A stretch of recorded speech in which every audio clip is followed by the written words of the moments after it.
Dahil hindi naman daw araw-araw may order ng lechon, naging regular na hanap buhay ni Ana Marie ang pungko-pungko. Ito po yung mga stock ko pong baboy. Dito po ako nagkumukuha ng mga lilitsunin ko. Yung tinitinda ko po sa street food, sa pungko-pungko ko po. Ang pungko-pungko, mabenta raw kahit anong oras, pero pagsapit ng gabi, Plato palihog! Asa na nito mga plato? Naungot na! doon daw talaga sila dinadagsa. Sa halagang 20 hanggang 50 pesos, matitikman na ang mga pungko-pungkong ito. Sulit naman. Masarap, tender at juicy pa. Swak sa budget. 10,000 piso ang naging puhunan ni Ana Marie sa negosyo. Pero ngayon, kumikita na siya ng 30,000 pesos kada linggo. Ito lang po talaga yung tip ko po sa inyo. Dapat po, focus on your goal. Focus mo lang talaga po yung anong gusto mo talagang mangyari sa buhay mo. Huwag mong isipin yung, ay wala akong customer, ganito, gano'n. Ano mo lang yung sa isip mo? Sobrang daming tao ng Pilipinas. Balang araw, may maniniwala at maniniwala talaga sa inyo. Itong si Christian naman, hango rin sa pungko-pungko sa Cebu ang negosyo.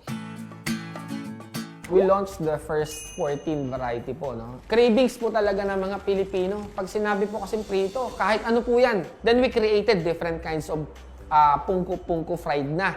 Sa loob pa lang daw ng 8 buwan, tumatabo na ang kanyang mga produkto. Ang kinikita po ng Uncle's Pungko-Pungko natin, nag-average po siya ng 15,000 daily. For the company owned po namin, may existing po kami ng mga 15 branches. Then we have already around 50 branches na po tayo.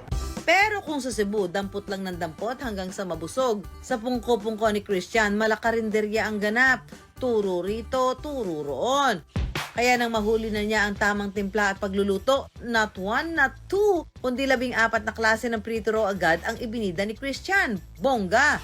Tiniyak din niya mura ang presyo ng kanyang mga produkto. Tayo lang po ang naglabas ng isang restaurant ngayon sa Pilipinas na mayroon pong 5 piso sa loob. Yung po yung lumpiang Shanghai.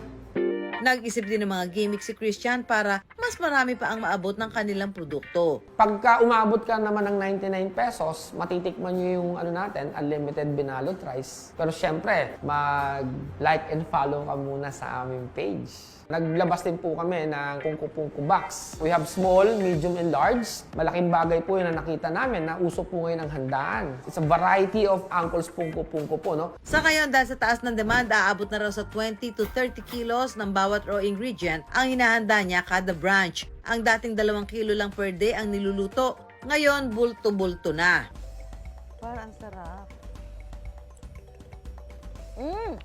Panalo sa usawan. Tingnan natin ito Shanghai. Siyempre, masarap yung kanyang yung Shanghai, ha? Itong pungko-pungko na ito, may sulit na dahil 1,249. 12 naman yung pagsasalu-saluhan nyo. Pangbarkadahan ito! Nako, pwedeng-pwede. Ang payo ni Christian, Hindi naman po ibig sabihin, lumaki ka na, malaki ka na. Kailangan po, nakaapak ka pa rin sa lupa. Yun po yung pinaka malaking tinuro sa akin ng nanay ko. sino riyan ang hilig kumain ng breakfast food all day, every day? Ang mga pang-almusal, sinamahan na rin ang bagong twist ng mag-partner na sina Asen at Natalie. Ang pinaka-concept po talaga ni Tapapa is pinagsama-sama po namin ang mga different cuisines. Yung mga platter namin, meron siyang 5 choices. Iba-iba siya. Basta yung lahat ng favorites ng Pilipino, pinagsama namin sa isang platter para, kumbaga, ando na lahat, hindi na kailangan bumili pa isa-isa. Sa kanilang kainan, ang uso raw, imbes na solo order, maramihan. Ang iba't ibang silog pwede nang mabili sa isang platter. Hindi mo na rin kailangan na umorder pa ng hiwa-hiwalay na meals. Good for 2, pwede rin namang 3 kung hindi masyadong malaking appetite mo. Yung iba naman ginagawa nila 4 sila, since 4 yung ulam, order na lang ng mga extra rice. Naisip din daw nilang maging target market ang mga estudyante at office worker. Naisip namin ilabas natin itong platter in a box.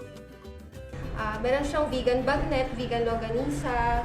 Tapos syempre, hindi mawawala din yung top silog namin na bestseller talaga namin siya. Platter C naman namin is mga isda naman siya. Puro fish lang siya.